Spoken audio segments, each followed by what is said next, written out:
Se Habíamos oye. mencionado, gracias, habíamos mencionado que a diferencia del estudio de caso y control que inicia la enfermedad, el estudio de cohortes inicia con la exposición del factor que deseamos evaluar. Y vamos a ver en el tiempo quiénes en el grupo de la exposición desarrollan la enfermedad y quiénes no desarrollan la enfermedad, y en el grupo de la no exposición, quiénes desarrollan la enfermedad y quiénes no desarrollan la enfermedad. Por ejemplo, si quisiéramos saber si la insuficiencia renal crónica está asociada no a stroke, la insuficiencia renal crónica es nuestra exposición. Armamos un grupo de pacientes con insuficiencia renal crónica y lo comparamos con el grupo de pacientes que no tienen insuficiencia renal crónica. Y en el tiempo seguimos a ver quiénes de los pacientes que tienen insuficiencia renal crónica desarrollan stroke y quiénes no, y quiénes del grupo que no tienen insuficiencia renal crónica desarrollan stroke y quiénes no.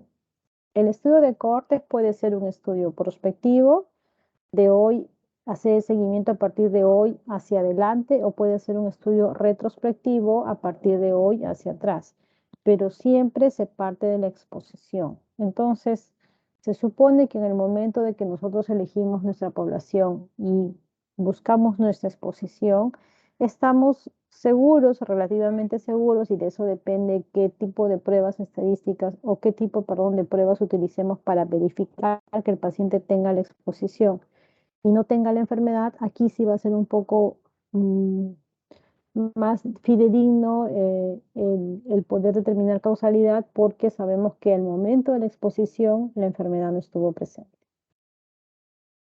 De igual forma que en los casos anteriores, vamos a tener nuestra tabla de 2 por 2, pacientes que tienen enfermedad, pacientes que no tienen enfermedad, pacientes que están expuestos y pacientes que no están expuestos. Y el estudio de cohorte nos permite determinar esta medida de asociación, que es el riesgo relativo, que no es más que la incidencia de expuestos sobre la incidencia en no expuestos. Cuando hay un denominador que es personas-tiempo, cada persona aporta en un seguimiento, se puede calcular la tasa de incidencia. Pero no olviden que el riesgo relativo es la medida de asociación clásica de los estudios de cohortes. Ventajas: se puede calcular la incidencia porque estamos partiendo de la exposición y no sabemos quiénes van a desarrollar la enfermedad. Entonces vamos a detectar los casos nuevos, incidencia de la enfermedad que estemos buscando o del resultado que estamos buscando. Es bueno cuando las exposiciones son raras, por ejemplo, alguna exposición que no sea muy frecuente de encontrar. De repente hacemos un trabajo de la exposición a metales pesados por algún agente químico en particular que solamente se da en mineros de cierta área. No lo vamos a encontrar eso en cualquier población, ¿no es cierto? Tendríamos que buscar a una población particular de un grupo de mineros que, por ejemplo, quisiéramos buscar la exposición al asbesto, arsénico, no lo sé, cualquier sustancia química poco frecuente, que la población general no esté expuesta, solamente ese grupo de mineros. Aquí es bueno utilizar un estudio de cohortes porque ya tengo mi población seleccionada en base a esta exposición, poco frecuente, poco usual en la población en general. Y como voy a partir de una exposición definida, en el tiempo puedo medir varios resultados. Por ejemplo, en los pacientes que tienen exposición a un metal pesado, y quiero yo ver en el tiempo quiénes hacen polineuropatía, quiénes hacen enfermedad cardiovascular, quiénes mueren de repente de forma precoz, quiénes hacen enfermedad pulmonar, fibrosis pulmonar. Entonces, en el tiempo, en el estudio de cohortes, puedo medir múltiples resultados o múltiples enfermedades. Y como se determina la exposición antes del inicio de la enfermedad, aquí sí podemos establecer secuencia temporal. El principal inconveniente es que es caro, porque requiere tiempo para el seguimiento y por lo tanto requiere un presupuesto importante. Y la otra limitación es que puede haber pérdidas en el seguimiento. Supongamos que iniciamos con 100 pacientes en nuestra población. No sabemos en el tiempo si los 100 pacientes al seguimiento van a estar disponibles. Algunos pueden mudarse, pueden cambiar de parecer, ya no quieren ser parte del estudio, pueden fallecer por otras causas. Entonces, la pérdida de seguimiento sí es una desventaja un poco problemática en los estudios de cohorte.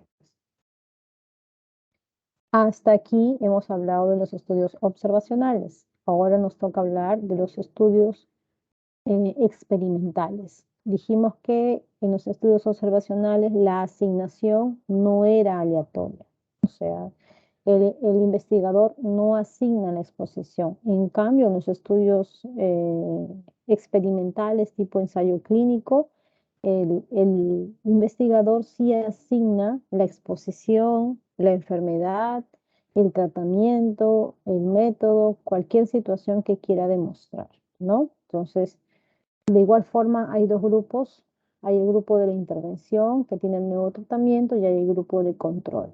Y en ambos se evalúa si es que hay una mejora, no hay una mejora, presencia o ausencia de la enfermedad. Pero la principal diferencia es la asignación aleatoria. ¿Cuál es la ventaja de los ensayos clínicos? De todos los diseños de investigación que hemos visto hasta el momento, es el gol estándar para determinar causalidad. Es el que tiene mejor nivel de evidencia.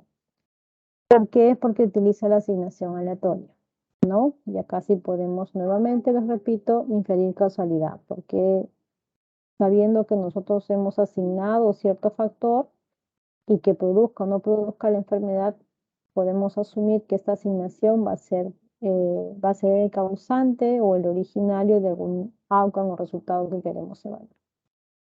Es más caro en tanto en uso de tiempo y dinero que los estudios de cortes. También puede haber pérdidas de seguimiento y se agregan problemas éticos en la randomización.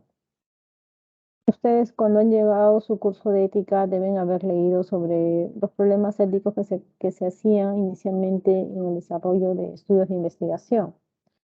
Uno de ellos es conocido, por ejemplo, cuando ya se sabía que había tratamiento para pacientes con sífilis. Entonces, se sabe que hay un medicamento para sífilis y a pesar de eso se hizo un ensayo clínico donde a un grupo de pacientes eh, que tenían sífilis no le daban tratamiento sabiendo que había un tratamiento ya que funcionaba y a otro grupo de intervención sí le daban tratamiento. Por más que sea el gol estándar, si hay un medicamento que se sabe que es efectivo, no se puede esto probar o intervenir a través de un ensayo clínico. La parte ética no lo permite, no es adecuado privar a los pacientes de una intervención cuando se sabe que funciona. Es un tipo de estudio de investigación, pero es un estudio de investigación que no es en sí un trabajo de campo o un trabajo de recolección de datos como son los estudios observacionales o los ensayos clínicos, sino es más que todo un tipo de diseño que es netamente estadístico, que llegan a ser los metaanálisis. Los metaanálisis parten de la revisión sistemática, buscan estudios similares, pueden ser metaanálisis de estudios observacionales, pueden ser metaanálisis de ensayos clínicos, con el objetivo de que de poder dar un estimador puntual o una medida de asociación puntual sobre cierto fármaco, intervención, tratamiento, procedimiento que se desee evaluar. Como es netamente estadístico, porque no hay trabajo de campo, no hay recolección de datos de los pacientes, como se hace en los estudios observacionales o en los estudios de ensayos clínicos, no es caro. Es simplemente recopilar datos de información ya publicada, hacer una colección conjunta de datos como un pool de datos y sacar un valor, un estimador puntual. Pero hacer este metaanálisis obviamente pues tiene ciertos criterios estadísticos que básicamente se busca que sean ensayos clínicos o estudios que tengan, digamos, el mismo método de aplicación. Vamos a tratar de poder definir cuáles son los tipos de diseños de investigación en cada uno de estos ejemplos. Cada uno de ustedes puede participar de forma voluntaria para tratar de que sea esto un poco más dinámico y no tener que llamarlos. ¿Qué les parece este primer caso? ¿Quién nos puede leer?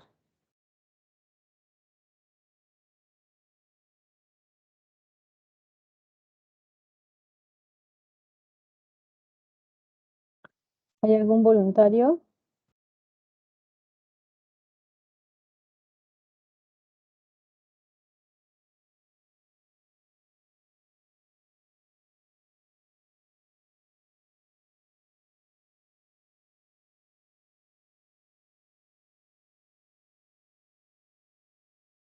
A ver, jóvenes.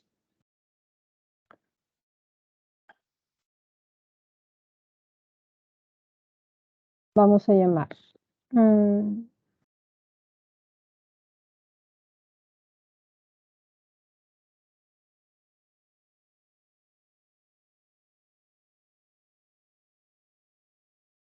A ver, Rosa Muñoz, ¿podrías por favor leer este caso clínico? ¿Qué Ya, dice doctora. acá? Lo principal, no necesito que lo leas textual. ¿Qué dice acá? ¿Ven? Ya, doctora. A ver, paciente masculino de 60 años de edad, diagnóstico final, cerebritis, dengue cerebritis. Cerebelitis. Síntoma, Cerebelitis por dengue. Ajá. Vámonos acá, al background, o sea, al resumen. ¿De qué habla? Donde dice background. ha presentado como síntomas diarrea, desde acá, ahí.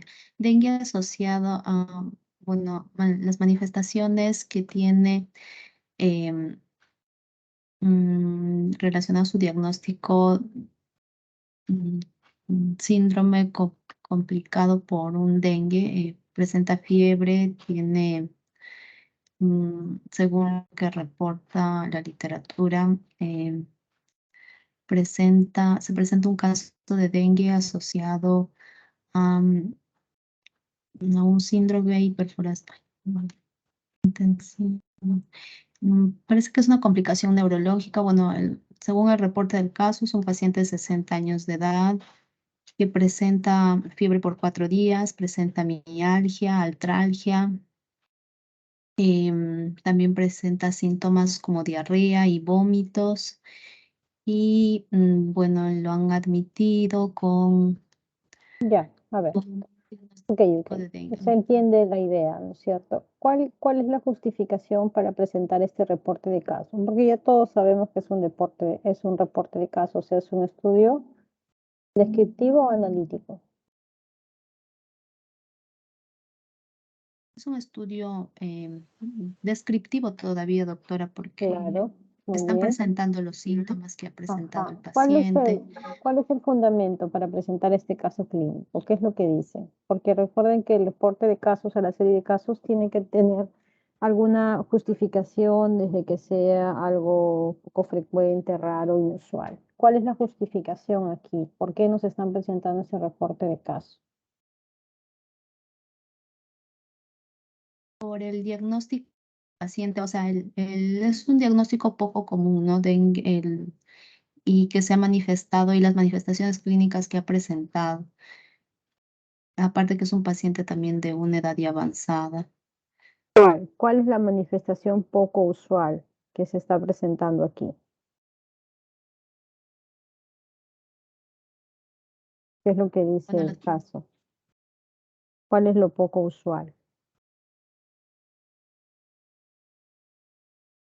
El síndrome las cerebeloso. diarreas y los vómitos.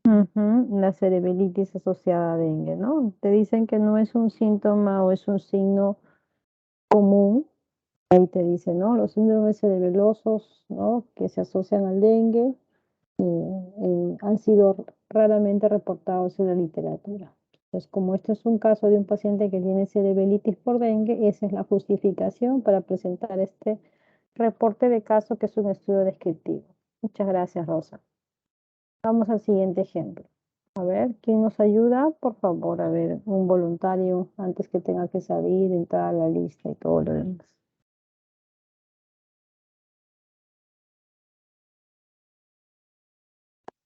Ok, alguien que se llame María. ¿Hay alguno de ustedes que se llame María?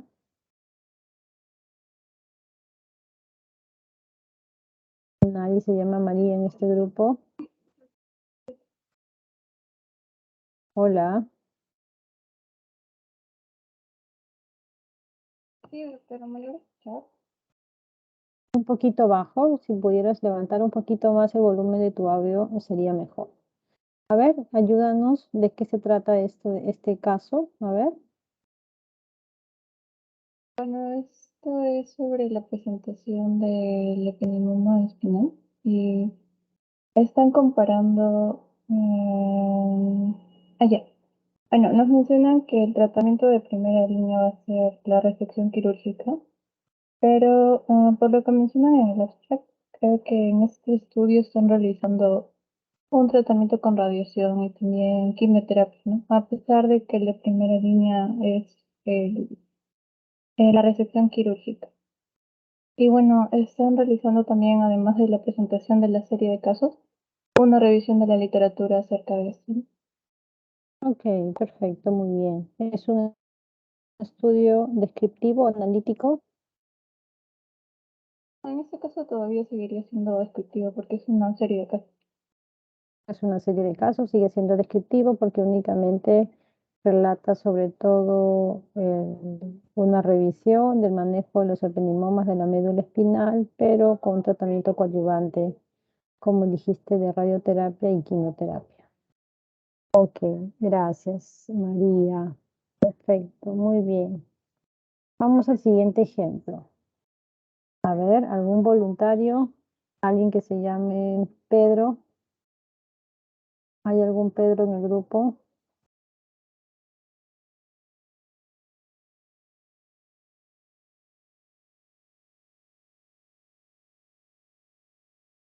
Carlos,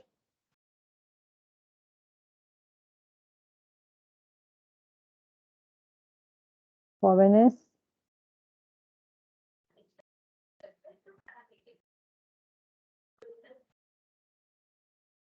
no los logro escuchar. Sí, doctora. Ok, te escucho. A ver, ayúdanos. ¿En qué trata esto?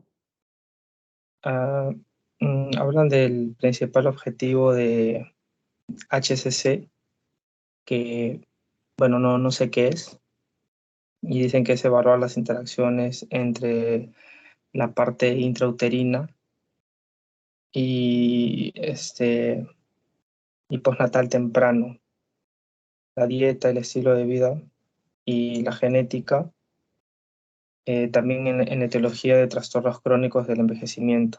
Y ahí dice osteoporosis, osteoartritis, obesidad, sarcopenia, enfermedades cardiometabólicas, como la diabetes mellitus. Este estudio tiene como objetivo poder colocar estas interacciones dentro de un modelo de vida para la patogénesis de la enfermedad y caracterizar los mecanismos fisiológicos subyacentes a las vías de los trastornos crónicos. Muy bien, Carlos. ¿Qué tipo de diseño te parece? ¿Te parece un descriptivo? ¿Te parece un analítico? Mm, Parece que está comparando, ¿no? O está viendo factores de riesgo, me parece. Entonces sería analítico. Ya, muy bien. Si alguien no está de acuerdo con Carlos, puede activar su audio. Ok, ¿y cuál de todos los estudios analíticos que hemos revisado, que sea transversal, caso y control, cohorte, podría encajar aquí? Mm, a ver un momento. La pregunta también es para Creo, todos. creo Está que puede ser, partiendo, creo que puede ajá, ser cortes, doctora. ¿por qué? No sé si está hablando a futuro, pero si fuese así sería corte, ¿no? Si no, sería un caso y control. No hay cohorte retrospectivo. Aquí el Bueno, punto que yo tenga es, entendido, ¿no? como que no, lo acabo de explicar. Hay cohorte retrospectivo y hay cohorte prospectivo. Y hay el ambispectivo, que es tanto retro como prospectivo. Lo Ah, acabo ya, de doctora. explicar. Disculpe. Aquí tienes que partir de la exposición. ¿Parte de la exposición o parte de la enfermedad? ¿Qué dice? Para que diferencie si es un cohorte o no.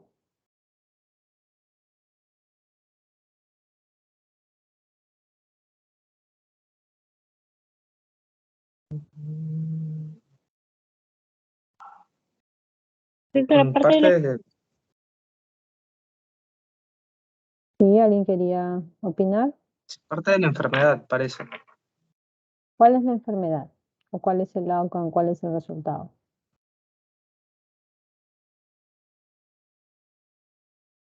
El estudio para colocar interacciones dentro del modelo de biopatogénesis de la enfermedad, caracterizado mecanismos fisiológicos.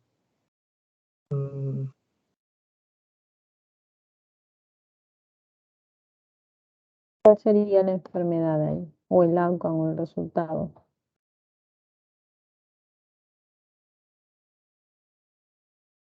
Doctor, el resultado sería osteoporosis, osteoartritis, sarcopenia, obesidad. ¿Eso? ¿Desórdenes de la edad? ¿A eso te refieres? Sí, doctor. ¿Verdad? Ok. ¿Y cuál sería la exposición? No es el ambiente postnatal temprano. La Vía dieta y intrauterina, estado postnatal temprano, dieta, estilos de vida, genética, ¿verdad? Muy bien, ya hemos identificado la exposición o las exposiciones, porque acá hay múltiples exposiciones, y hemos identificado el resultado, que incluye los desórdenes de la edad, pero a su vez parece que fuera como un resultado compuesto porque tiene varias enfermedades. ¿Parten de la exposición o parten de la enfermedad? Porque si parte de la exposición sería una cohorte, y si parte de la enfermedad, ¿qué cosa sería? casos y control. Estudio, caso y control. Entonces aquí es de la exposición o parte de la enfermedad. ¿Qué dicen ustedes? Parte de la exposición. Esta parte lo puede de repente aclarar un poco más, ¿no? La interacción dentro del curso de la vida para un modelo de patogénesis de la enfermedad. Entonces, ya sea si esto sea prospectivo o retrospectivo, está partiendo de la exposición. Y si está partiendo de la exposición, representa un estudio de cohortes. El estudio de cohortes puede ser retrospectivo o puede ser prospectivo. El estudio de caso y control siempre es retrospectivo y los ensayos clínicos siempre son prospectivos, pero la cohorte puede ser retrospectivo o puede ser prospectivo. Muy bien, perfecto. Vámonos al siguiente ejemplo. ¿Qué dicen? A ver, creo que hay varios Carlos en este grupo. Otro Carlos que no haya intervenido y que nos ayude aquí.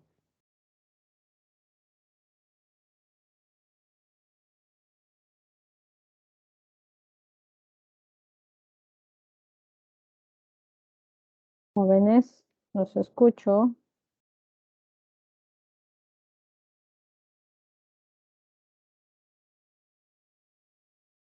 Aló, doctora, ¿me escucha? Sí. Ya, a ver. Dice métodos, según la literatura, el estudio se llevó a cabo un estudio de la literatura para evaluar el estado pues, actual de la evidencia sobre la asociación entre la polineuropatía crónica y el uso de medicamentos para reducción o reducir el colesterol.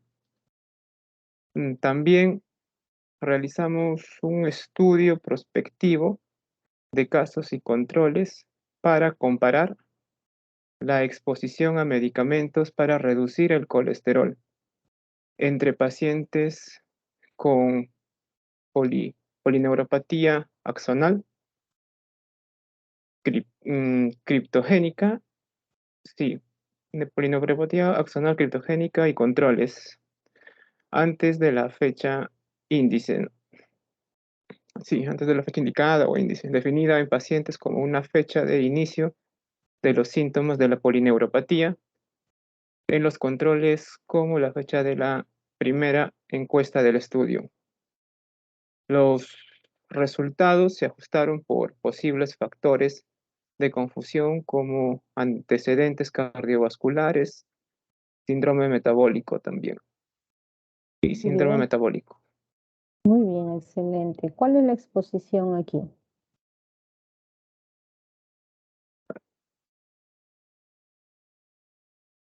La exposición a medicamentos, doctora. Los medicamentos que reducen el colesterol, ¿verdad? Perfecto. Sí, ¿Y cuál es el resultado? El resultado vendría a ser las polineuropatías. Muy bien. Polineuropatía axonal criptogénica, ¿verdad? Sí. Ese es el resultado. Excelente.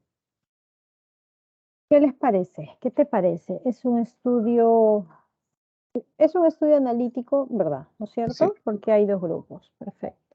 Es un estudio, ¿qué tipo de estudio analítico te parece? No sé, dejen guiar por lo que dice ahí que es. Hay que ver si es que es cierto o no es cierto.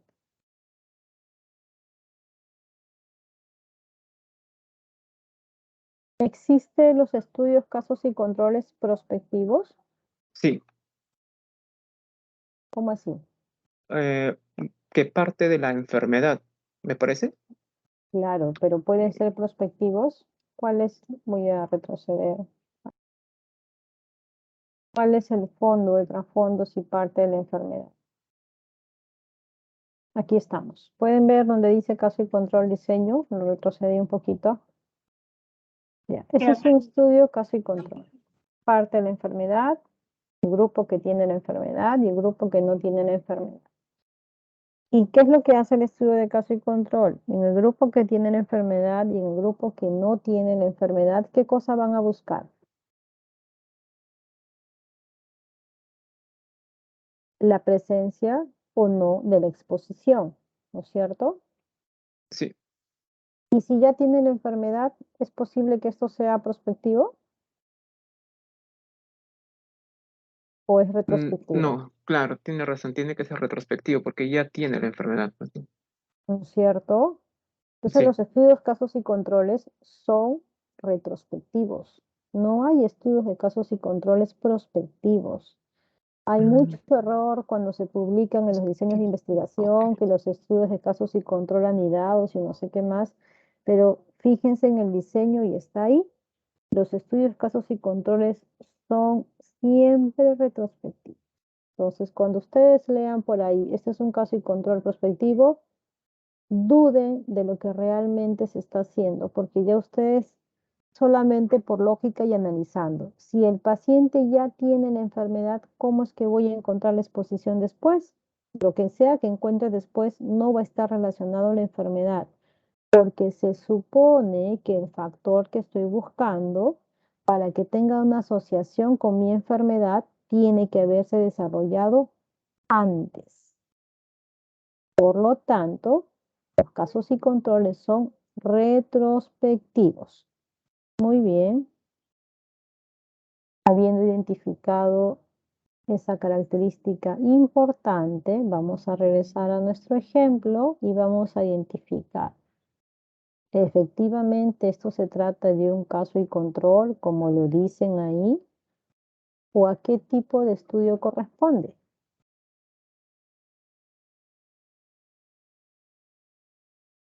Doctora, ¿qué tal? Buenas tardes. Hola.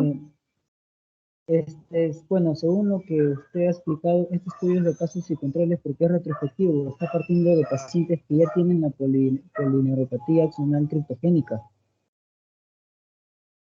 ¿Estás seguro? Doctora, ¿podría hacer un corte retrospectivo? Así, a ver, cuéntanos. Si bien los pacientes ya tienen la polineuropatía, se está tomando en cuenta primero la exposición a la medicación. Acá lo dice, ¿no? Vamos a ver acá. Esto. Acá dice, van a comparar la exposición de los medicamentos que reducen el colesterol y van a identificar los pacientes con polineuropatía axonal. Entonces, si lo van a hacer hacia adelante, ¿no? Eso no se entiende muy bien, porque aquí hay un problema de redacción que no deja entender bien cómo han hecho su diseño.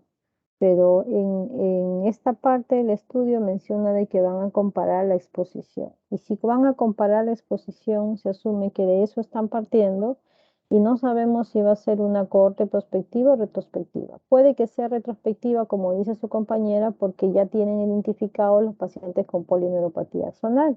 solamente que están partiendo del grupo de la exposición y arriba en el diseño y van a separar por el grupo que estuvo expuesto a los medicamentos que bajan el colesterol, quienes desarrollaron polineuropatía y quienes no. Entonces, por eso hace pensar que es una cohorte retrospectiva.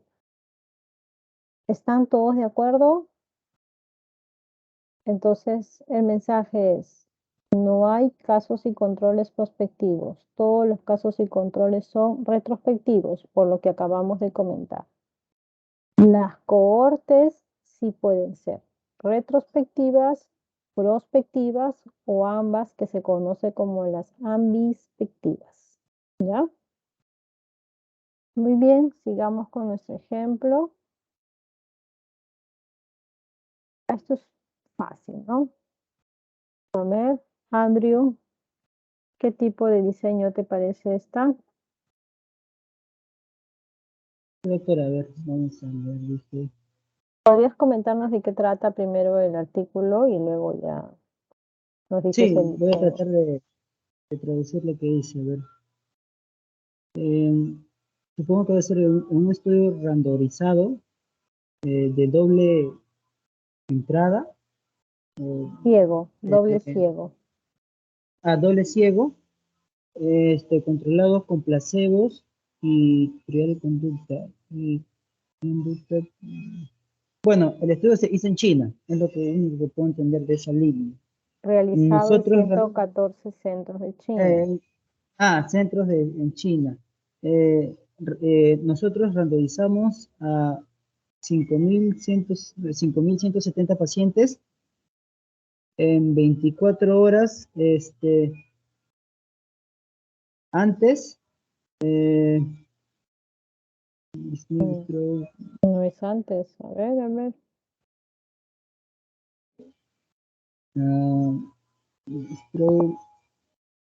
A ver. Vamos a ver a alguien que nos pueda ayudar un poco mejor. Alguien que pueda, tú todavía tienes que decir el diseño, Andrew, pero vamos a ver. Alguien que pueda Ya. entender un poquito mejor este artículo, que lo pueda traducir.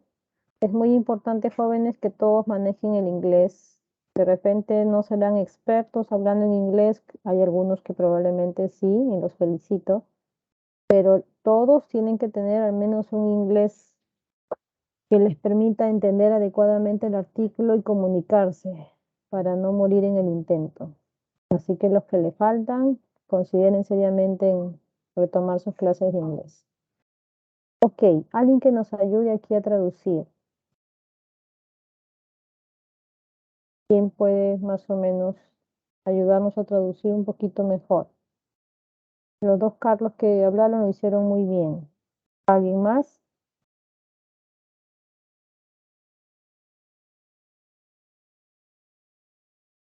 Doctora, yo puedo traducirlo. A ver. Bueno, es un ensayo randomizado con doble ciego, con placebo, conducido en 114 centros en China, en donde se asignaron aleatoriamente 5.170 pacientes dentro de las 24 horas después del comienzo de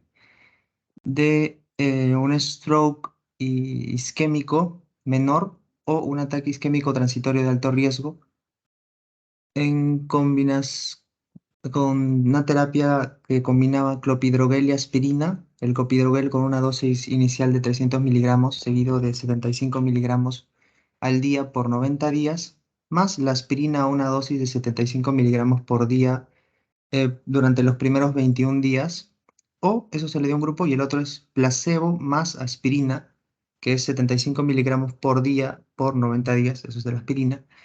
Todos los participantes recibieron aspirina en una dosis determinada clínicamente de 75 a 300 miligramos en el primer día. El resultado principal, el resultado principal fue el stroke, ya sea isquémico o hemorrágico, durante 90 días después del seguimiento en, en, en un análisis con esa parte un poco complicada de traducir, intention to treat analysis. Intención a tratar. Intención a tratarlo. Las diferencias en los tratamientos fueron evaluadas con el uso del modelo del modelo Cox con el centro del estudio con el efecto Aleatorio. aleatorizado, sí, aleatorio. Ujú, perfecto, muy bien, gracias. ¿Qué tipo de diseño de investigación es entonces? Muy fácil de identificar, ¿verdad? ¿Cuál es el diseño, Andrew? Sí, doctora, es de casos y controles. Es un estudio retrospectivo porque está partiendo de los pacientes pues, que están, bueno, que han sufrido una TIA en las 24 horas y se le va a suministrar pues, los medicamentos que el compañero acaba de mencionar. Andrew. ¿Cuál es la principal diferencia entre un estudio observacional y un estudio experimental? Lo comenté al inicio de la clase. ¿Cuál es la principal diferencia? Bueno, en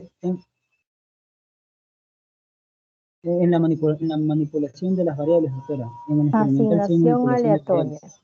Asignación aleatoria suena más bonito. Manipulación no suena tan bien. La asignación aleatoria. En este extracto que ya tu compañero lo leyó, ¿hay asignación aleatoria o no?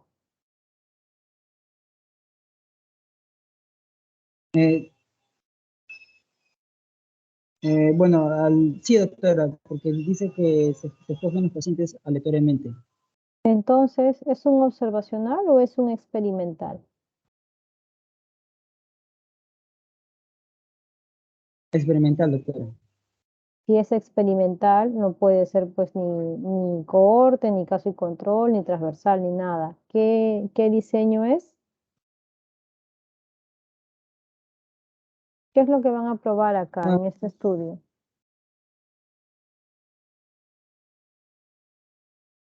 A lo que van a probar es el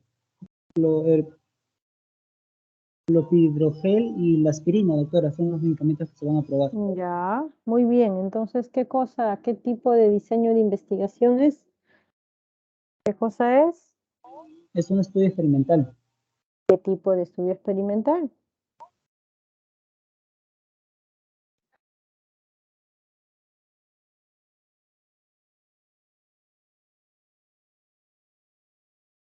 Ensayo clínico, doctora. Claro, obviamente es un ensayo clínico, ¿verdad? Muy bien.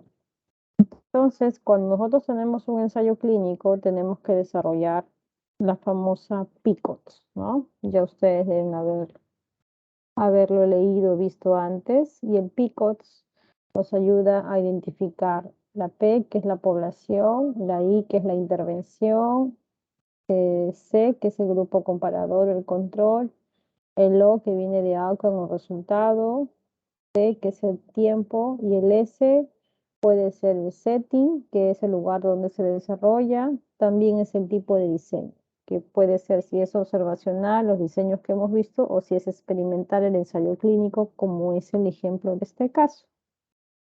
Y esto siempre lo pregunto en los exámenes, así que es muy importante que ustedes, cuando se les da un ensayo, sepan identificar la pregunta PICOS. Esto le va a venir en el examen parcial como en el examen final. Así que tienen que entrenar. ¿Cuál es la población? A ver, ¿quién quiere intervenir? Gracias, Andrew. ¿Quién quiere intervenir? ¿Cuál es la población aquí? Vamos a irnos a desarrollar la pregunta picos. Vamos a empezar con la población. ¿Cuál es la población? Los 114 centros en China. No, eso no es la población. 114 centros con China. ¿Qué voy a hacer con los 114 centros de China? ¿Esa es mi población? No. A Los los 5.000. a los 114 centros de China le vas a dar la intervención. No. ¿Cuál es la población? ¿A quiénes están tratando? El número es Doctora, los 5.170 pacientes. no. ¿Y qué hago yo? Y si fuera 3.000, 5.000, ¿cuál es la población, jóvenes? La población no incluye números tratados. ¿Cuál es la población? ¿Qué Serían tipo los de pacientes, pacientes están tratados? Ajá. los pacientes con el stroke isquémico menor o el accidente isquémico transitorio dentro de las 24 horas. Muy bien. pacientes dentro de las 24 horas después del inicio de un stroke menor o un ataque isquémico transitorio de alto riesgo, ¿verdad? Esta es mi población. Población, perfecto, muy bien, excelente. ¿Cuál es la intervención? La terapia de con clopidogrel. clorpridogrel y aspirina. Excelente. La combinación o la terapia combinada de clopidogrel más aspirina, que consiste en clopidogrel a dosis inicial de 300, seguido de 75, más aspirina 75 miligramos en los primeros 21 días. Todo lo que estoy tratando de seleccionar acá, ¿verdad?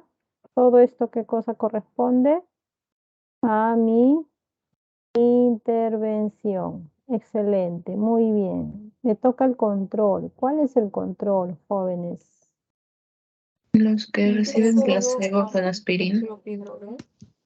No, clopidogrel no. Clopidogrel está arriba en la intervención. ¿Cuál es el control? El placebo con aspirina. Placebo más aspirina, dice, ¿no? O placebo más aspirina, aspirina 75 miligramos por día por 90 días. Ese es mi control. Control, muy bien. Voy la I, P, I, P, COTS. Me falta la O. ¿Cuál es el outcome, el resultado? ¿Qué es lo que evaluaron? El ACV isquémico hemorrágico dentro de los 90 días. El outcome primario fue el stroke isquémico hemorrágico durante los 90 días de seguimiento en el análisis y tensión a tratar. Pero ese fue el outcome primario. Excelente, muy bien. ¿Cuánto fue el tiempo? ¿Hay tiempo aquí? ¿Nos dice qué tiempo duró el estudio? 90 días. No. 90 días fue el tiempo que duró la intervención, pero no el tiempo total del estudio. No está aquí, ¿ya? Pero cuando ustedes tengan probablemente en el examen, debería ponerles el tiempo. Y si no está, le ponen, no se encuentra el dato, pero lo tienen que buscar. Y finalmente, el settings, ¿dónde se desarrolló el estudio? El setting. En 114 centros de China. Acá sí entra los 114 centros de China. Aquí sí entra los 114 centros de China. Y el que quiere también le puede agregar, aparte de los 114 de centros de China, le pone, este es un ensayo clínico aleatorizado. Los famosos ICAS. ¿Ya está? Perfecto. Esa es su pregunta, Picos. Entonces, hay que leer bien la información, hay que identificar la población para poder tener o identificar de forma adecuada la pregunta Picos. Muy bien, vamos a hacer ahora entonces el ejercicio de la lectura crítica. Voy a compartir el archivo, un minutito por favor. Ustedes tienen en su carpeta del Teams, vayamos a la carpeta del Teams todos. En la carpeta de investigación, vayan a la sección archivos. En la carpeta de seminario de investigación, ingresen por favor y descarguen el artículo Match. Ahí dice, hay un archivo que dice Match. ¿Lo tienen todos? ¿Lo abrieron todos? Jóvenes. Está cargando, doctora. Ok, descarguen por favor el artículo Match, en lo que yo voy aquí cargando el archivo, el Excel. En ese mismo artículo, voy a ver acá si lo tienen compartido o no, Vamos a hacer la lectura crítica de este artículo porque es la tarea académica que ustedes tienen que hacer. Yo les voy a asignar como parte de la tarea académica de su rotación un artículo y ustedes van a tener que desarrollar la lectura crítica. Entonces, por eso vamos a hacer el ejercicio de hacer el desarrollo de la lectura crítica de este artículo. ¿Ya?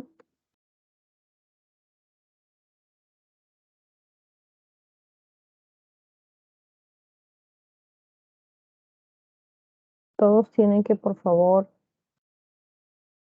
descargar el archivo porque vamos a trabajar con este archivo todos.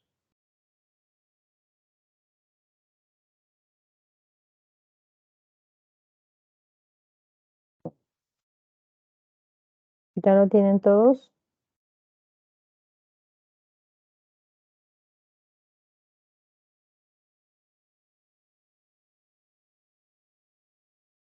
¿Ya pudieron descargar todos el archivo, jóvenes? Todavía, doctora. Todavía, doctor, un momentito, por favor.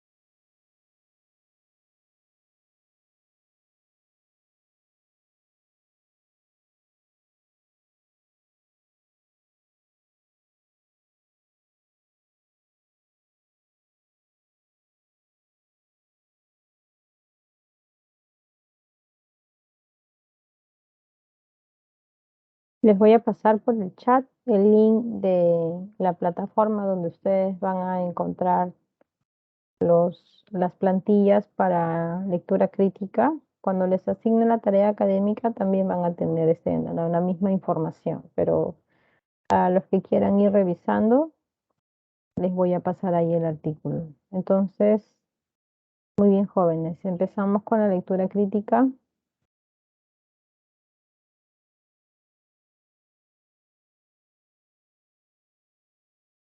Pueden visualizar la pantalla. Sí, doctora. Muy bien, ya tienen todos el artículo. No creo que se demoren mucho descargando el artículo, ¿no? No está el otro mundo.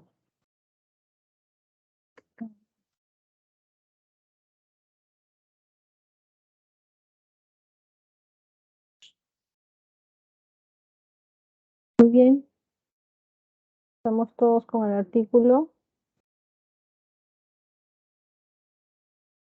Sí, doctora. Perfecto, muy bien.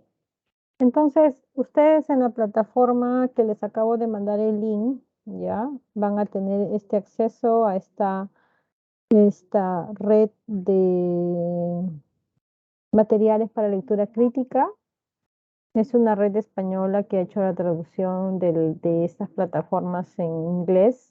Entran ustedes a la página que les estoy mostrando acá, que son materiales, y entramos al instrumento para lectura crítica. Y acá tienen ustedes los modelos de la lectura crítica dependiendo del diseño de investigación. Cuando se trata de un ensayo clínico, que es lo que ya descargué, lo tengo aquí. Cuando se trata de una revisión sistemática, cuando se trata de un estudio que evalúa un método diagnóstico, cuando se tratan de estudios de predicción, estudios cualitativos, casos y controles, cohortes y estudios económicos. Cuando ustedes tengan la asignación de su artículo científico, lo primero que tienen que identificar es cuál es el diseño del artículo que se les ha asignado. Si es un ensayo clínico, utilizarán el modelo, la plantilla número 1. Pero si no lo es, si es un estudio de casos y controles o cohortes, tendrán que utilizar los modelos que figuran en el 6 o en el 7. Entonces, lo primero que tienen que hacer es identificar el diseño antes de hacer la lectura crítica. Si no está correcta el modelo que ustedes están utilizando, pues no se va a poder corregir su examen, su tarea, porque tiene que ser en base al tipo de diseño de estudio. Muy bien, entonces nuevamente la recomendación antes de que inicien su lectura crítica es que ustedes definan primero cuál es el diseño de investigación que tienen asignado. Muy bien, entonces ya nosotros hemos seleccionado el artículo porque hemos considerado, y lo vamos a ver ahora con ustedes, este es el estudio MATCH, que es uno de los estudios principales que nosotros siempre leemos en neuro porque habla sobre doble antiagregación. El uso de aspirina y clopidogrel comparado en pacientes que tienen solo clopidogrel después de un stroke isquémico reciente o un ataque isquémico transitorio en pacientes de alto riesgo. Ese es el estudio MATCH. Randomizado, doble ciego, controlado con placebo. Entonces, desde el título ya nos hemos dado cuenta que se trata de un ensayo clínico. Es por eso que tenemos acá ya la plantilla para ensayos clínicos, ¿ya? Las plantillas para ensayos clínicos constan de 11 preguntas. Los tenemos todititas acá. Las primeras 3 preguntas son de eliminación. ¿Qué significa? Si no cumple la primera pregunta, ya no se continúa en el análisis de lectura crítica porque no tiene valor el artículo que se está evaluando desde el punto de vista metodológico. Si no tiene una pregunta con un objetivo definido, con una población definida, no tiene validez metodológica. Si se trata de un ensayo clínico, pero no está claro cómo fue asignada el tratamiento, tampoco tiene validez metodológica. Y si no hubo un seguimiento completo de los participantes o casi completo donde nos permite la metodología, tampoco tiene una buena base metodológica. Entonces, si alguna de estas 3 preguntas no cumple, ya sabemos que el artículo no es de buena calidad metodológica. En el caso de ustedes que van a hacer la tarea, así no cumpla uno de los 3 ítems, ustedes van a terminar hasta la última pregunta porque se trata de un ejercicio. Pero en la vida real, cuando se hacen estas evaluaciones, si no se llega a los 3 criterios, no se continúa con las preguntas de detalle, que son a partir de la pregunta 4. ¿Ya? Muy bien, entonces yo les voy a ir leyendo las preguntas y ustedes pueden ir participando y contestando cada una de las preguntas. Esa es la forma como vamos a hacer la lectura crítica. La primera pregunta es si se orienta este estudio a una pregunta claramente definida. Acá lo que hay que buscar, ¿tiene un objetivo? ¿Tiene un objetivo el ensayo clínico? Y luego de buscar si tiene un objetivo, ¿qué vamos a buscar también? Para saber si claramente está definida la pregunta o no. ¿Qué vamos a definir? Vamos a definir la famosa La población. pregunta PICOTS, ¿no es cierto? Muy bien. Perfecto. Entonces, ¿cuál es el objetivo de este ensayo clínico? Lo tienen ustedes ahí, yo lo tengo más o menos en mitad de mi pantalla compartida. ¿Cuál es el objetivo? Comparar dos intervenciones, el ¿Qué te dice el artículo? ¿Qué te dice el artículo? Hay que decirlo como está en el artículo. Cuando uno hace una lectura crítica, uno se tiene que remitir a lo que está en el artículo y a lo que está escrito. Así como, no sé si alguno de ustedes ya ha tenido clases de auditoría o de repente más adelante a alguno de ustedes les interese llevar auditoría. Esto se hace en base a lo que está escrito, no lo que yo asumo que han hecho. Y tampoco a este punto no interpretación, sino vamos a ver lo que hay ahí y punto. Dice el artículo Y nos hemos centrado ahorita en la parte del abstract porque generalmente aquí está la mayoría de la información. No significa que no tengamos que leer todo, pero vamos a situarnos acá para orientarnos.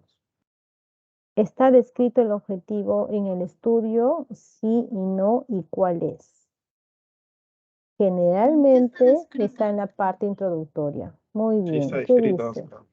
A ver, Aspirina ¿qué y dice? clopidogrel en comparación con clopidogrel solo. Nosotros tenemos el objetivo, ¿no? Nuestro objetivo fue evaluar si la adición de aspirina a clopidogrel, ¿qué cosa? Este es el objetivo, jóvenes. A ver. Tiene un mejor beneficio que el clopidogrel solo en prevención de eventos vasculares con potencial alto de riesgo de sangrado, de hemorragia. Ok, de hemorragia. Muy bien. Ese es el objetivo. ¿Está descrita claramente el objetivo en el estudio? Sí, ¿no es cierto? ¿Y cuál es el objetivo? Todo lo que ha leído su compañera y lo ponemos ahí. No me copió, pero bueno.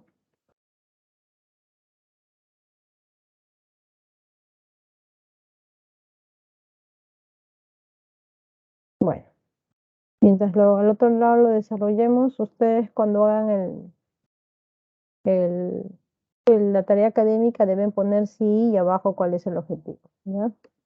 Muy bien, ahora sí vamos a identificar. ¿Cuál es la población? Vamos a buscar la pregunta PICOS. ¿Cuál es la población? Si está en el abstract, lo pueden buscar en el abstract o si no nos vamos a métodos. Ustedes dirán. Estos métodos son los pacientes de alto riesgo con ACV isquémico reciente o el ataque isquémico transitorio y al menos un factor de riesgo vascular adicional que estaban recibiendo tratamiento con clopidogrel. Muy bien, perfecto, excelente. La población son pacientes de alto riesgo con ataques con stroke isquémico o ataque isquémico transitorio y que tenían al menos un factor de riesgo vascular y quienes ya venían recibiendo clopidogrel a 75 miligramos por día. ¿Estamos todos de acuerdo con la población? Sí, doctora. Perfecto, muy bien. ¿Cuál es la intervención?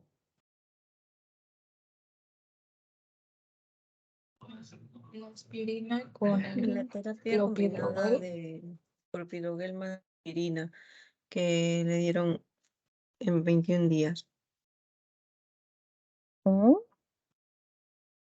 21 días, clopidogrel más aspirina. ¿Dónde dice eso? 18 meses. Les pregunto nuevamente, ¿cuál fue la intervención? El uso de La aspirina intervención solo fue la aspirina con clopidogrel. ¿La intervención fue aspirina con clopidogrel? ¿Están seguros? La aspirina Remítanse porque otra vez a su población. ¿Cuál es su población? la población ya incluye a los pacientes que tenían tratamiento con clopidogrel. Ok, la población ya incluía a los pacientes con clopidogrel. No es que la intervención consistía en asignarle clopidogrel, sino los pacientes tuvieran doble dosis de clopidogrel. ¿Fue así?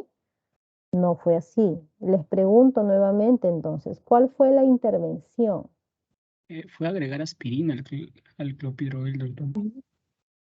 Fue agregar aspirina, nada más. Olvídense un ratito del clopidogrel, porque el clopidogrel ya es parte de la población. Todos los pacientes de base ya tomaban clopidogrel, nada se les ha asignado. Es lo que quiero que me entiendan. Es como que ustedes agarran pacientes hipertensos y los pacientes hipertensos ya van a tener algún tipo de tratamiento. No les van a decir, señor, deje de tomar su pastilla. Pero ustedes quieren probar, no sé, pues por ahí, medicamento Z, último moderno, que dice que te baja la presión y te controla mejor. A todos los pacientes, por ejemplo, que ya toman su losartán, le van a asignar este tratamiento Z ultramoderno. Su intervención será el tratamiento Z ultramoderno, no el losartán, porque los pacientes ya venían tomando el losartán. Nuevamente, ¿cuál es la intervención entonces? Aspirina. Agregar aspirina. Solamente aspirina. ¿Por cuánto tiempo? Ahí sí, seguimiento, ¿no? Aquí está, 18 meses, ¿verdad? Aspirina. ¿Estamos hasta ahí claros? Solamente se le asignaron aspirina, no se le asignaron aspirina más clopidogrel, solo aspirina. ¿Y cuál fue el control? Paciente solo con clopidogrel. Placebo. ¿Es que recibieron placebo? Placebo, el control fue placebo. Nuevamente, olvídense un ratito del clopidogrel. El clopidogrel en este diseño de investigación fue parte de la población. Si a un paciente, a los pacientes que ya toman clopidogrel, le dan a un grupo solamente aspirina y al otro grupo no le dan nada, entonces yo o cualquier otra persona veo, ese paciente toma 2 pastillas para la presión, yo solamente tomo 1. ¿Dónde está ahí el cegamiento? Lo vamos a ver más adelante. Vamos a ir adelantando algunas cosas. Algún objetivo tiene el placebo. Entonces, ellos toman 2 medicinas, yo tomo 2 medicinas. Y sé si el medicamento tiene el principio activo o no, no lo sabemos, pero ambos toman las 2 medicinas, ¿ya? Entonces la intervención fue la asignación de aspirina, 75 miligramos por día, por 18 meses, y el control fue el placebo. Perfecto. ¿Cuál fue el outcome o el resultado?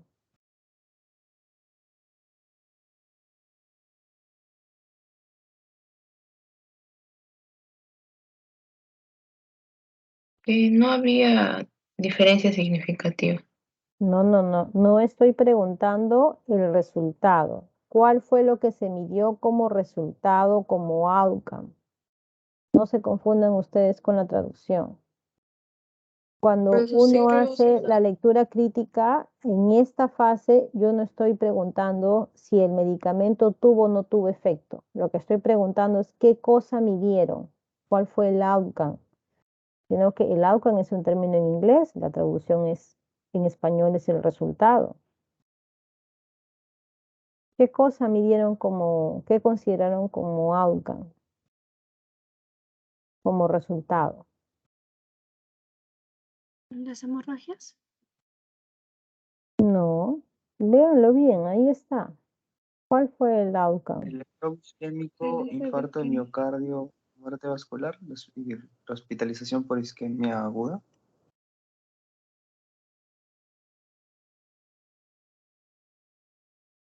Fue un outcome compuesto, ahí lo dice. El endpoint primario o outcome fue compuesto. ¿De qué? Todas las enfermedades vasculares, básicamente, ¿no? Stroke isquémico, infarto de miocardio, muerte vascular, hospitalización por isquemia aguda, que incluía tal. 10.000 enfermedades en un solo outcome primario. Ese fue su outcome primario.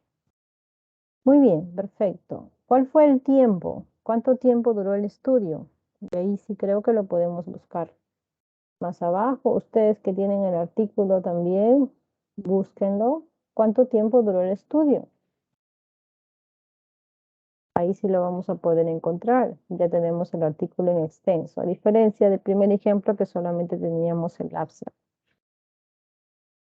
De diciembre del 2000 a abril del a 2002. abril del 2002. Diciembre del 2000. Se pintó todo, no quería eso. Del diciembre del 2000, ya, ni modo. De diciembre del 2000 a abril del 2002. Ese fue el tiempo, ¿verdad? ¿Y cuál es el setting donde se desarrolló el estudio? 507 centros Ujú.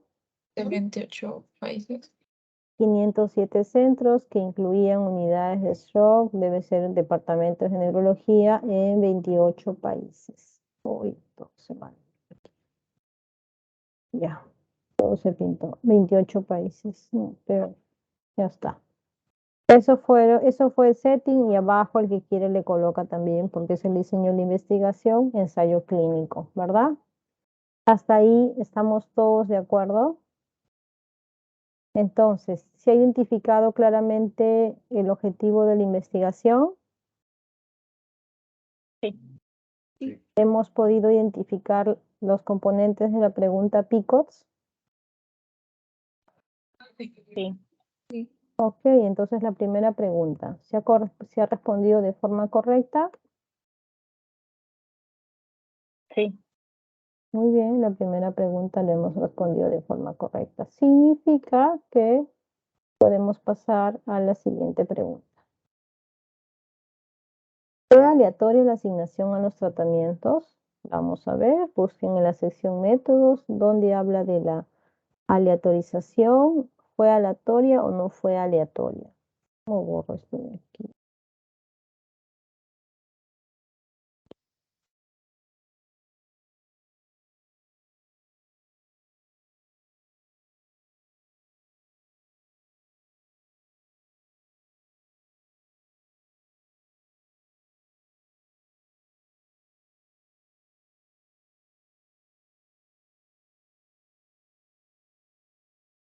¿Qué dicen? ¿Fue aleatoria o no fue aleatoria? Sí, Sí, ¿Dónde? Sí fue la Sí fue aleatorizado doble ciego. Pero ¿dónde está? Pues a ver si me dicen en qué parte. En la parte del método, al inicio está. Aquí, diciembre Sí, del 2002, al enrolamos inicio, 47 no al individuos. inicio, en el resumen, en método, dice, ¿no? Se realizó un ensayo aleatorizado doble ciego. Ah, ya, pero ¿de qué forma se hizo la aleatorización? Pues, o sea, nada más con eso te quedas, te dicen que la aleatorizaron y le crees. ¿De A qué ver, forma ustedes van a corroborar que efectivamente cómo se hizo la aleatorización? De que te digan no necesariamente significa que se haya hecho como te lo dicen, ¿no? A ver, La parte de procedimientos, doctora. sí. a ver, y si me ayudan con la página. Ahí está, en esa misma página. En el Ahí, cuadro, en en esa el página cuadro. en la parte derecha. No, A en esa ver, página, en la parte derecha, a al inicio. ver, a ver, léame la parte donde dice la aleatorización. Los pacientes fueron asignados al azar. Dice. Bueno, Ya, ¿qué más, pues? ¿Cómo se hizo la aleatorización? Para saber si efectivamente se hizo la aleatorización o no.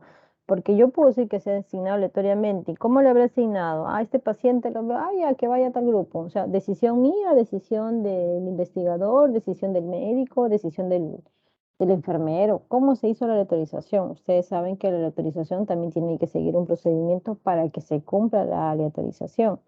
¿Qué tal yo si veo un paciente joven, le asigno el doble tratamiento y veo un paciente adulto y le doy solamente el control del placebo? Eso no es aleatorización, ¿no? Yo puedo decir que se ha asignado aleatoriamente, pero cuando me fijo, leo de qué forma lo he hecho, no es una forma correcta. Entonces, ¿qué te dicen de la aleatorización? ¿Cómo fue hecho? En los procedimientos dice que la metodología está publicado en otro artículo. Detailed descriptions of the study ¿Y no methodology. dice nada, no dice nada de la aleatorización entonces? No, dice have been published elsewhere. No dice que está aquí. Y si es que sigue la lectura tampoco, solamente dice que ha sido randomizado. Y a quién, cómo se le dio a quién se le entregó. Creo que tienes que leer un poquito, con un poquito más de detalle, porque aunque no esté completo, sí lo menciona. A ver, ¿quién lo identifica? Doctora, disculpe, en la parte de resultados, ponen, Resultados. se aleatorizaron un total de tantos pacientes, a tantos se le dio placebo, y de ahí Ya. justamente manda o hace referencia a la figura donde se ve el cuadrito de cómo se distribuyó a la población. Pero esos son los resultados, hija linda. Los procedimientos por cómo se hizo la aleatorización es diferente, y eso lo van a encontrar en métodos.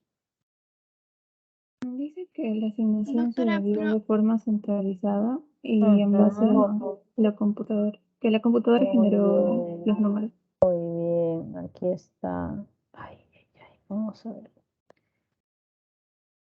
El tratamiento, la locación del tratamiento se hizo de forma central. Aquí está, ¿no? Con un sistema de interactivo de voz por teléfono generado por computadora. El número de tratamiento fue listado por números. Aquí está. Muy bien. Lo pude seleccionar. Ajá. Ahí te describe que la asignación aleatoria ha sido electrónica, ha sido generada por una computadora. Entonces sí te da confianza que generalmente o que efectivamente se ha hecho una aleatorización de forma adecuada. Entonces se asignó, se mantuvo la asignación aleatoria de los tratamientos, sí, pero viene una segunda pregunta. ¿Se mantuvo oculta la secuencia de aleatorización? ¿Había forma de que el personal sepa quiénes eran aleatorizados y quiénes no? En base a lo que está seleccionado ahí, ¿se pudo mantener oculta la aleatorización o no?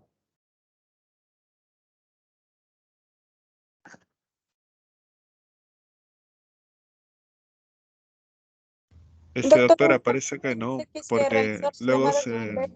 de seguimiento. A ver, Y se hicieron uno llamadas por uno, telefónicas también. pero las llamadas telefónicas tienen que ver con la secuencia de la aleatorización. ¿Para qué se hizo las llamadas telefónicas? Eso es para el seguimiento, eso no tiene nada que ver. Estamos hablando específicamente de la aleatorización. ¿Quién hizo la aleatorización? ¿El investigador o generalmente hay un estudio de coordinación central, que es el Site Coordinator, el central? ¿Quién hizo la aleatorización? ¿El centro donde el participante era captado o la asignación fue de otro centro o de otra área central de la investigación? El centro de captación. ¿Sí? Entonces, ¿por qué dice que la alocación del tratamiento fue hecha centralmente? Si no, hubiera dicho que la alocación del tratamiento fue hecha por los investigadores donde el paciente fue captado.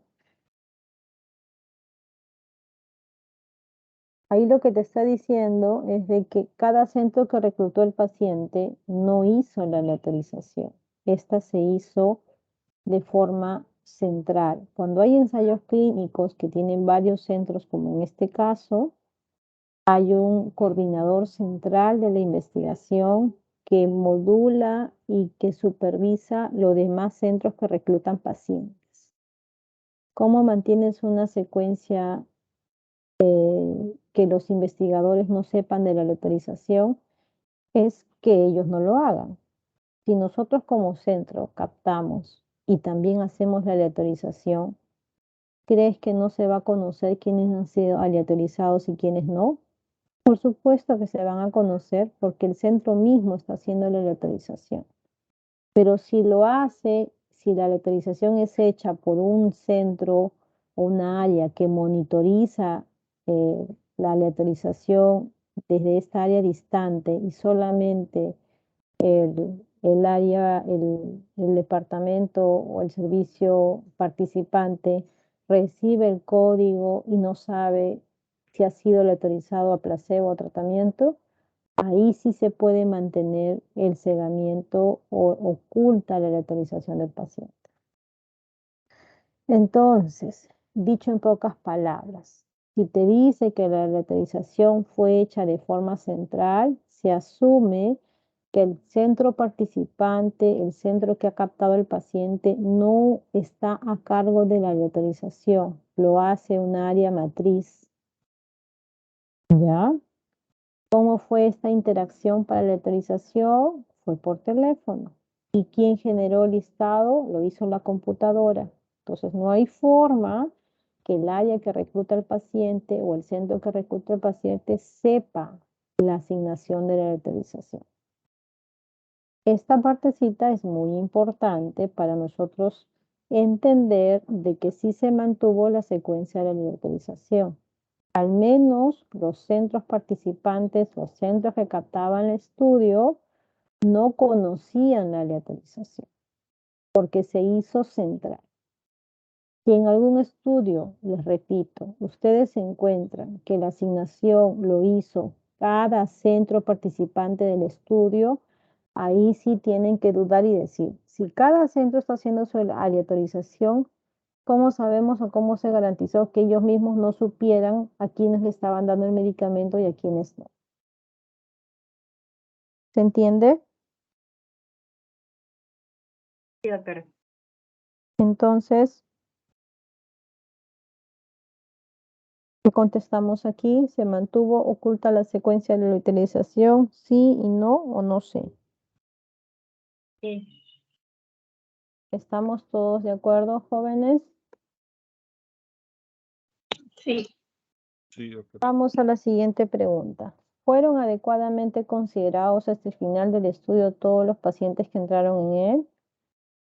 Muy bien, en la sección métodos, ¿cuántos fueron los pacientes que fueron incluidos en el estudio? Y en la sección resultados, ¿cuántos terminaron el seguimiento? Muy bien, ¿cuántos se asignaron? Comparen el número de asignación que figura acá versus el resultado primario, cuántos pacientes hay en cada grupo. ¿Es igual? Sí y no.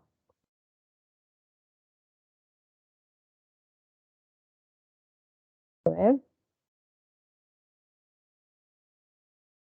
No es el mismo, doctora, porque menciona que algunos fallecieron durante el estudio. La siguiente pregunta es, ¿los que fallecieron en el estudio o los que no terminaron el seguimiento, qué porcentaje representan? Un 4%. 4%. 4%.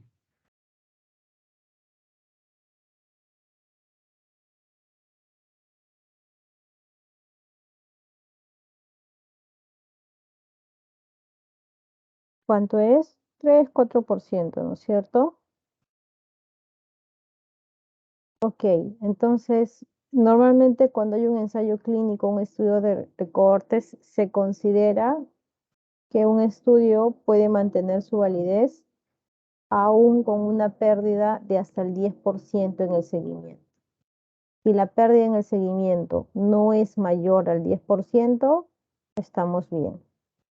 Entonces, digamos que la pérdida en el seguimiento acá, ¿el seguimiento fue completo? No, ¿no? Sin embargo, la pérdida en el seguimiento representa un 3 o un 4% que es aceptado dentro de la pérdida de seguimiento en los pacientes. ¿Ya? Esa es la forma como se debería contestar. Y la siguiente pregunta es, ¿se analizaron los pacientes en el grupo al que fueron aleatoriamente asignados o no? ¿Cómo se hizo el análisis? Váyanse al análisis de acá, creo que es la tabla 2, ¿no? Que se ve aquí. O en la sección métodos, ¿qué tipo de análisis utilizaron para el outcome primario?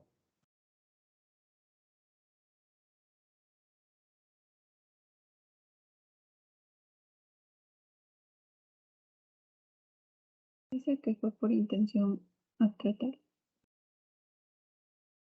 Muy bien, muy bien. ¿Qué significa eso? ¿Alguna idea?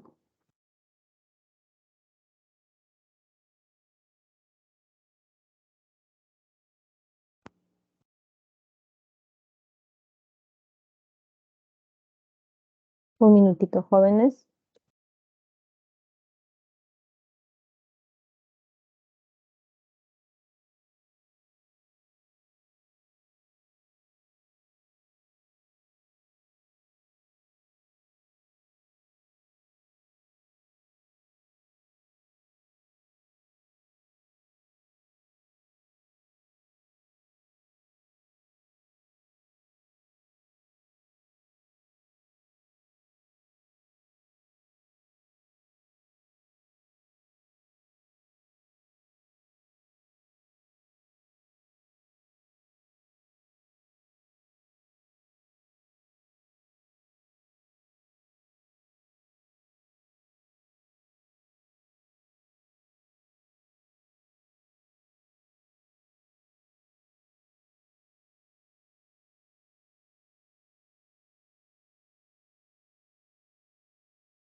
Ok, jóvenes, disculpen. Entonces, estábamos hablando del análisis por intención a tratar. ¿Qué significa eso? Que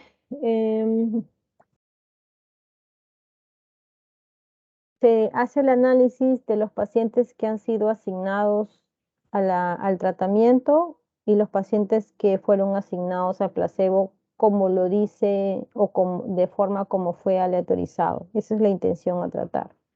Pero resulta que en la vida real sucede que de repente el paciente que fue asignado al grupo del tratamiento, o sea, a que tome 2 medicamentos, puede que desarrolle hemorragia, puede que desarrolle algún otro evento que le contraindique tomar esas 2 medicinas y que se le tenga que suspender la medicación.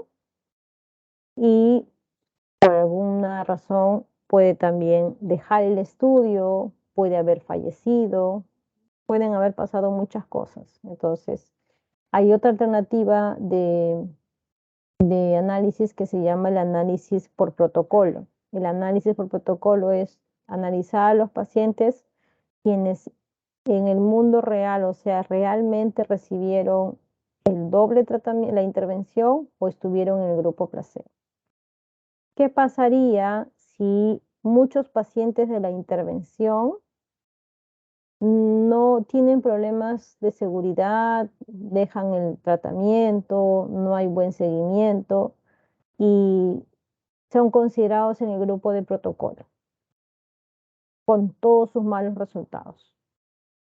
Entonces, si yo tengo que un grupo considerable de intervención tuvieron malos resultados y por eso fueron cambiados al grupo de protocolo, mi análisis por protocolo va a cargar el grupo adicional de pacientes que vinieron de la intervención y por X motivos estuvieron en el grupo del placebo, del no tratamiento, y por lo tanto el efecto positivo o negativo de este grupo se va a cargar al grupo por protocolo. Generalmente esto sucede cuando hay una mala respuesta a alguna reacción adversa a la intervención.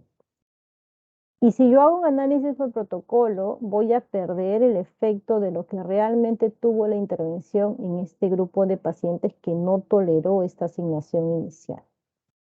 Dicho en pocas palabras o en términos prácticos, se prefiere el análisis de intención a tratar porque tiende a reflejar incluso el evento adverso o la falta de seguimiento o alguna complicación seria en el grupo de la intervención al análisis por protocolo, porque el análisis protocolo, si bien es cierto, te refleja lo que te dice, lo que pasó realmente, pero el resultado en el paciente, que puede ser malo, porque por eso es el único motivo por el cual no podría seguir en la intervención, se carga al placebo como si la intervención no tuviera ningún efecto dañino adicional. Nuevamente, el análisis de intención a tratar se prefiere porque como se mantiene la aleatorización, va a reflejar un resultado lo más cercano a la realidad de lo que pasaría el paciente con la intervención, a comparación del análisis por protocolo. Por eso es que en esta pregunta se enfatizan si se analizaron los pacientes conforme fueron aleatoriamente asignados al inicio del estudio, o sea, si se hizo el análisis de intención. Entonces, como ya su compañera lo mencionó en la sección de métodos, efectivamente el análisis se hizo por intención a tratar. ¿Está bien? ¿Alguna pregunta?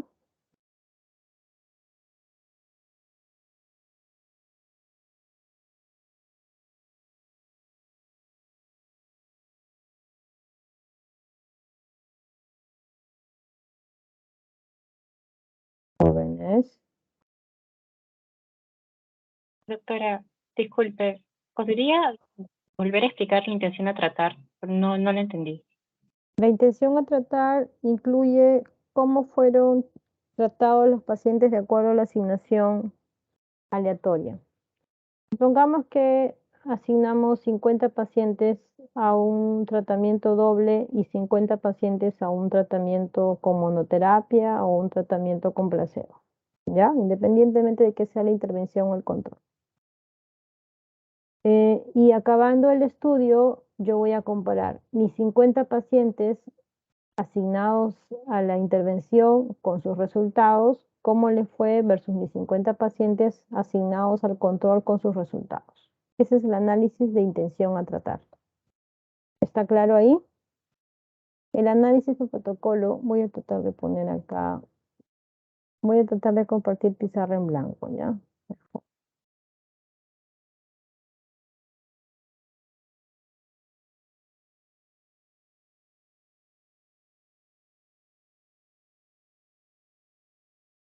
Avísenme cuando puedan visualizar la pizarra en blanco.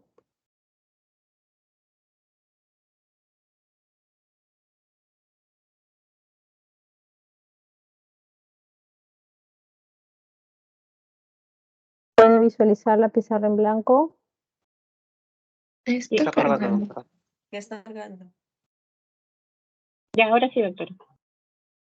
Ya. El análisis por intención a tratar respeta la aleatorización. El análisis por protocolo no respeta la aleatorización. Esa es la principal característica. ¿Por qué? Vamos a ver.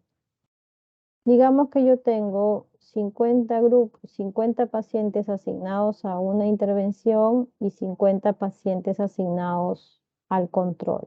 En el ejemplo que estamos revisando ahorita, el ensayo clínico. ¿Ya está? 50 pacientes a la intervención, 50 pacientes al control, porque así se hizo la asignación aleatoria.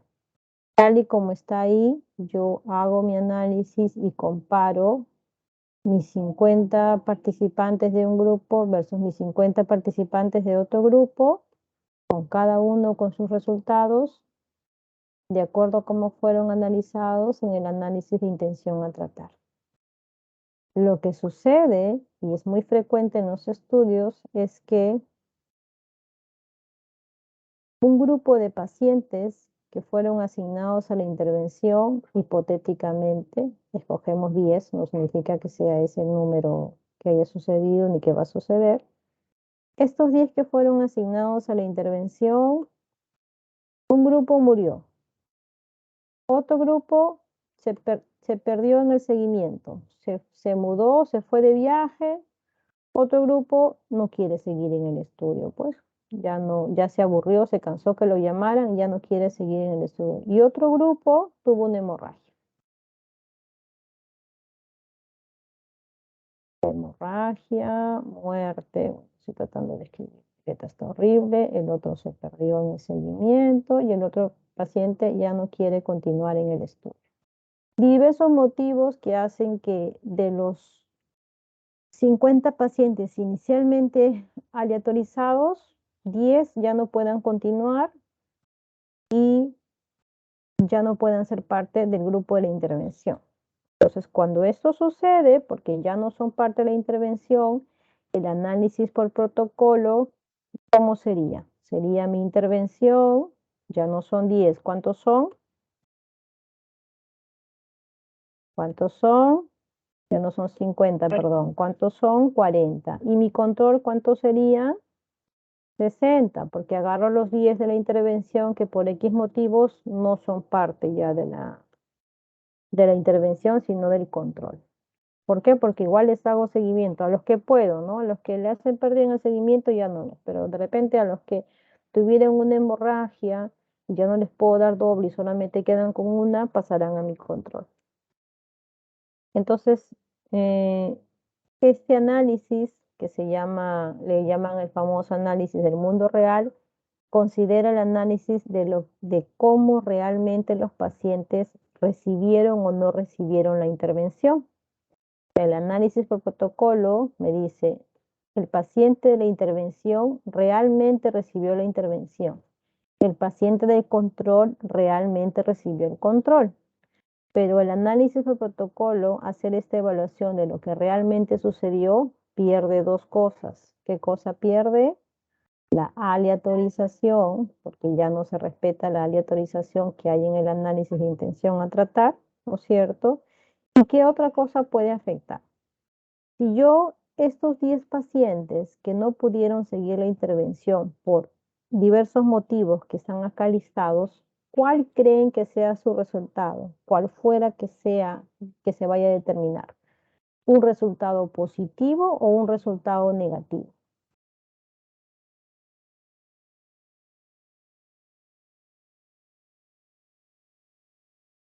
Bueno, estoy sacando a los pacientes que ya no puedo hacer seguimiento. Imagino que un resultado más positivo, ¿no? ¿Tú crees que el grupo de pacientes, de los 10 pacientes que no puedan recibir la intervención, asumiendo de que la intervención va a tener un efecto positivo, si no, no se haría, nadie hace una intervención para causar daño, y estos 10 pacientes que no van a recibir la intervención, tendrán el resultado que se desea medir, positivo o negativo? Ah, negativo. No van a Obvio, ¿no es cierto? Porque ya no van a recibir. ¿Y qué pasa si yo estos mis 10 pacientes con resultado negativo los paso a mi control? ¿El resultado en mi control será mejor o peor? ¿Será positivo o negativo? Si peor. estos 10 con resultado negativo los jalo a mi control, mi resultado en el control se asume que va a ser peor. Y si yo a mi control le estoy agregando resultados negativos, ¿qué voy a hacer indirectamente? ¿A quién voy a favorecer? El grupo de intervención. Voy a favorecer de forma indirecta a mi intervención. ¿No ves que todo el resultado negativo de los que no pudieron recibir la intervención los estoy pasando a mi control? De forma indirecta la intervención va a verse favorecida, pero va a verse favorecida de forma indirecta y de forma errónea, porque se va a sobredimensionar el efecto real de la intervención. De repente la intervención no tiene efecto, pero como yo le voy a quitar lo negativo, lo puedo volver positivo. Entonces, para evitar esta manipulación de los resultados y de lo que realmente puede ocurrir en la intervención, siempre es preferible el análisis de intención a tratar, porque te respeta la aleatorización y porque te da el resultado aún sea positivo o negativo de la intervención versus el control.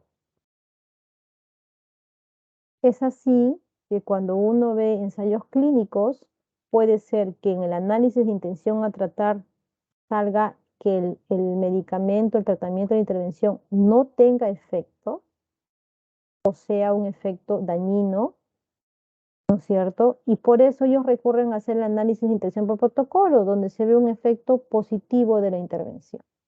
Entonces, cuando hay estos resultados discordantes, uno siempre le tiene que dar valor al análisis de intención a tratar, porque como es el que te respeta la aleatorización, que es eso el sentido de un ensayo clínico, metodológicamente es el que tiene más rigor para evaluar el efecto de un tratamiento, intervención, resultado. ¿Quedó un poco más claro? Sí, doctora. Ok, muy bien. Entonces, vamos a regresar. Vamos a regresar a nuestro Excel. Se hizo el análisis de intención a tratar. ¿Se analizaron los pacientes conforme fueron aleatorizados? Sí, lo menciona la metodología y te dice que el análisis fue por intención a tratar. Muy bien, perfecto.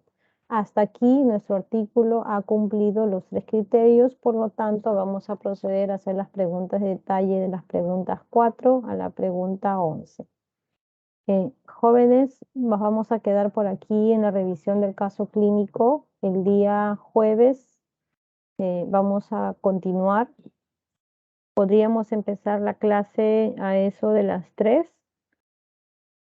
No nos va a llevar más de media hora responder las 7 preguntas restantes o las 8 preguntas restantes y luego vamos a continuar con el seminario. Entonces, por favor, me confirman si el día jueves podemos empezar la clase a las 3 para tratar de terminar a tiempo de acuerdo a la programación. ¿Ya? ¿Está bien, chicos? Sí, doctora. Sí, Ok, doctora. jóvenes. Ok, muy bien. Entonces, gracias. Nos estamos viendo el día jueves. Gracias, doctora. Que tenga buena tarde.